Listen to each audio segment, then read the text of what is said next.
CNG చెప్తాను, EV వస్తున్నాయి sir. అచ్చా సరే సిఎన్జి ఇది I want the range of the tank only on 10 CNG kgs. అది కెపాసిటీ 10 రేంజ్ kgs వస్తుంది సార్. ఇప్పుడు చూడండి 60 లీటర్స్ ఉంటుంది సార్. ఇప్పుడు మనం ఫిల్అప్ చేసుకుంటే 8 kgs వరకు ఫిల్అప్ అవుతుంది. ఓకే అంటే బాడీ 10 kgs వరకు ఉంటుంది, ఓకే మీకు లోపల 8 kgs వరకు పడుతుంది. అంటే లీటర్ వైజ్ చూసుకుంటే 60 లీటర్స్ ఉంటుంది. సిఎన్జి అమ్మేది కేజీ వైజే కదా. Yeah. సో అండ్ రేంజ్ ఎంత వస్తుంది? రేంజ్ వచ్చేసి కంపెనీ నుంచి క్లైమేట్ 30 సిటీలో వస్తుంది సార్, హైవేస్ 32 వరకు వస్తుంది. అచ్చా per KG. Customer feedback is 25 city, highways 27. So 200 kilometres అనుకోవచ్చు. సార్ టెక్లో మనకు 4-5 ఫీచర్స్ ఎక్స్ట్రా వస్తాయి. One is push start and stop button, leather head seats, electric tail gate opening and block contracts and 7.2 వచ్చేసి మనకు 3 to 6 hours అవుతుంది. DC charging చేస్తే మనకు 1 hourలో అవుతుంది. So fast charging stations are there everywhere. ఇప్పుడు how many stations హైదరాబాద్లో? 3.8 hours, 8 to 10 hours. రెండుకి. What's poppin' YouTube? Welcome back to Two Brother Vlogs. We have a discussion about the Tiago EV here. The reason why we are discussing about this car is because this is the only car pretty much which is available in petrol, CNG and EV form, right? And today morning we went to the Tata showroom to ask how much is this car and what is the waiting period. So this car starts out at 9 lakh rupees and the waiting period is close to 4 to 5 months now. So that's a lot of waiting period for the EV. Again, all the EVs in the market are actually garnering a lot of waiting period. Forget about that. First, we want to discuss how economical sense does a car like this make, because it's substantially more expensive than the CNG or the petrol counterparts, right, of the same vehicle pretty much. For the people who actually don't know about this car, this is a Tata Tiago EV. Comes with two battery packs. One is a 19.5 kilowatt and the other one is a 24 kilowatt. The 19.5 gives around 250 kilometers, that's claimed, and the bigger battery pack gives around 315, that's claimed again. Yeah, for the smaller battery pack, I am assuming to get a real world, range of close to 140, 150. If you're in the sports mode, and maybe a little more to about 170 kilometers in the more economical modes. So based on those, assumptions, we have actually narrowed down our reasoning on how much will it actually cost you to basically run an EV as compared to the IC engines. Petrol and the CNG. Base variant of Tata Tiago EV, which is the XE variant, does not have power windows, it does not come with a screen, it does not come with speakers. So my suggestion, just avoid it completely and go for a variant above it, where at least you'll get a screen with Android Auto and Apple CarPlay, power windows and couple of speakers. I've actually made a small price comparison between all the three models. Like again, EVs are automatics for sure because they only have a single gear. So the petrol variant has an AMT, the CNG is only manual. So this is the price comparison. The petrol starts off at about 5.4 lakhs, goes all the way up to 7.38. This is the next showroom price for the automatic, or should I say for the automated manual transmission, AMT. And the CNG is from 6.3 to 7.7. EV starts off at 8.5 lakhs ex showroom to 11.79 lakhs ex showroom for the top end model for the bigger battery pack.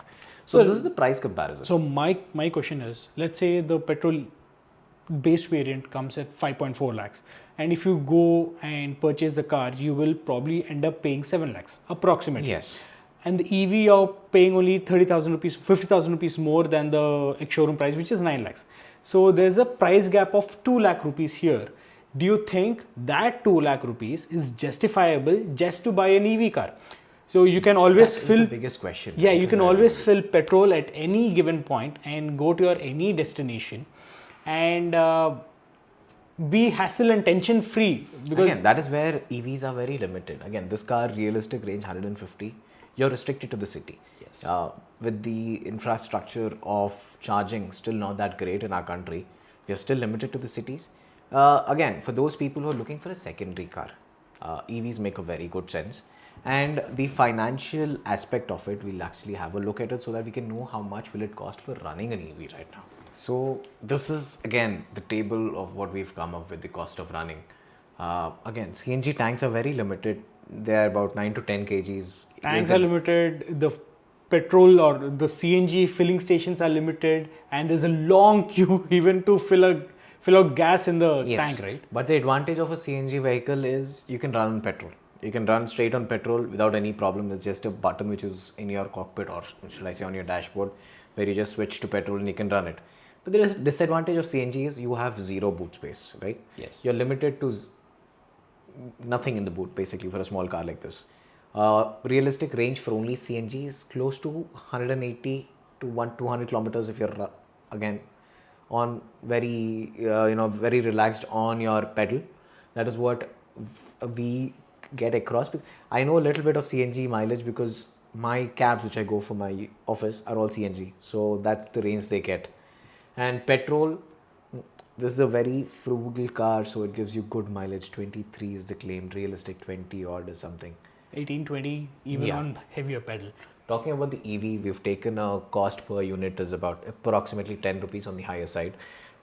And we have taken a mileage of this car of 140 kilometers. I'm talking about the lower battery pack. 140 kilometers of range, 10 rupees per unit. That gives an approximate running cost of about 1.4 rupees per kilometer. That's on the higher side. And compare that to the petrol. Petrol is about 4.5 rupees. The CNG is about 2.8 rupees. So this is the price comparison. If you see that way, if you do on an average about 50 kilometers per day, you burn about 70 rupees of money from your pocket on the EV compared to about 225 rupees on the petrol. So that's substantial just for one day of usage, right? So that's where EVs come into their own. But again, that's where my question is. You're paying a premium of 2 lakh rupees.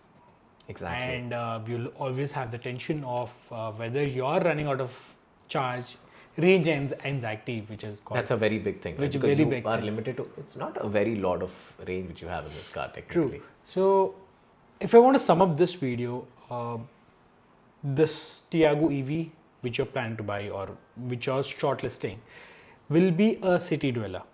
Absolutely. Tata have launched an excellent car at a very attractive price because this is the cheapest electric car to buy right now in India. There are other manufacturers which are just starting to come up, but they are still in their prototype phase where I'm not going to talk about all those. Yes. Oh, so again, where does EV make sense is first your cost of running. As you just saw here, it is dirt cheap when you compare to any internal combustion engines. Maintenance. Internal combustion engines have a lot of moving parts. So the cost of your, let's say your annual service is going to be Much 6-7 times more than your EV for sure. Yes. And the basic things which need to be taken care of in an EV are your tires, brake pads. Everything else has substantially huge warranty. So if you plan to keep the car more than 2 to 3 years, that's when you will start break even the 2 lakh barrier mark and then going into better profit margins. Yeah, we're talking this if you're doing an average of about 50 kilometers. 50 kilometers per day. Right, so you need to travel 50 kilometers every day for 3 years. And anything beyond that is when you start saving money. But again, if this is your first car, I will not suggest you to take an EV car. Probably yes, because there's no infrastructure and the range is not much. So probably go for a petrol or a diesel. I still think diesel should be avoided because of the limitation. Availability. People are saying that availability of diesel is going to be quite limited, right? And the cost between petrol and diesel is almost the same now. Yes, and also if you have observed a lot of manufacturers, probably Tata, Maruti Suzuki, and Toyota have stopped diesels for their lower end cars and all. For even the new Innova, which is the new Innova is only petrol. Only petrol. Forget about all that. And for somebody who's very environmentally conscious, right? I would still not say EVs are very environmentally, friendly because although they don't produce any, carbon dioxide in a direct manner. They don't produce any carbon emissions while riding, but it will take a lot of fossil fuel burnings while producing those lithium-ion batteries. Not only that, right? Even the electricity which we use at our home is basically derived from burning coal, which is not very environmentally friendly as well. True. So we're not going to consider all that perspective, but on a very simple, sada way, EVs are very good for city purposes. And also when you're talking about this car, the Tata Tiago EV, I would suggest you to take the XT variant, which is a variant just above the base one. And that will cost you somewhere around 10 lakh rupees for the lower range one, and for the higher range one will cost you 10.7 lakhs. I would suggest this variant because you won't require any cruise control because the range is only 150 to 200 kilometers realistically, and for that small range, cruise control and LED lighting and all are just gimmicks. So, and again, there's one more important thing which is by Tata. They have two chargers. One is a 3.3 kilowatt, the other one is a 7.2. 3.3 kilowatt takes about 12 hours to charge your car. The 7.2 takes about 8 hours. So, depending on how you stay, how do you want to charge it, you might want the faster charging, but which can be purchased at any time from the Tata showroom at a later stage as well. Yeah. And I think you can also buy it as a third-party accessory from the showroom if you go for a lower variant one. Yes. So this is where we are kind of understanding, again, verdict. It's a great city car, very cheap to maintain, very cheap to run. Safety is pretty good, especially for this car, because although the EV has not been tested, it's a 4-star NCAP rated car, which is kudos. Quite safe. And Tata's Indian build quality, made in India. Made in India. By an Indian manufacturer. Vocal for local. Yes. So a lot of things are looking very good for this car. Very promising for this car. And also Tata in general, right? But the only bad thing for now is the waiting period. 5 months. 5 months is still is a lot of time for any quarter. car, right? Yes, true. So this is what we try to sum up, and this is what we understood from our small little research. Do let us know whether you would prefer an EV or a petrol or a CNG or a diesel in that sense. And comment down below and let us know, and do give an explanation for your pick as well. Yep. But definitely EVs are the future. Fossil fuels are dying out. So I think this is where the technology is going to go. Also, I love how silent these cars are, right? But you like the silence? But unfortunately, when I rode an EV car, I did not feel any vibrations. I love those vibrations. Let it be on a scooter or a bike or a car. Those vibrations gives me the motor to drive a little further ahead. And EVs are just your daily commutes and just to kaam chalao wale cars. So that is why we're going to leave this hanging, and we're going to want you guys to comment down below what about your opinions on EVs or internal combustion engines. So till the next time we see you guys, love you all, take care. Till then, peace Bye. out. Bye-bye.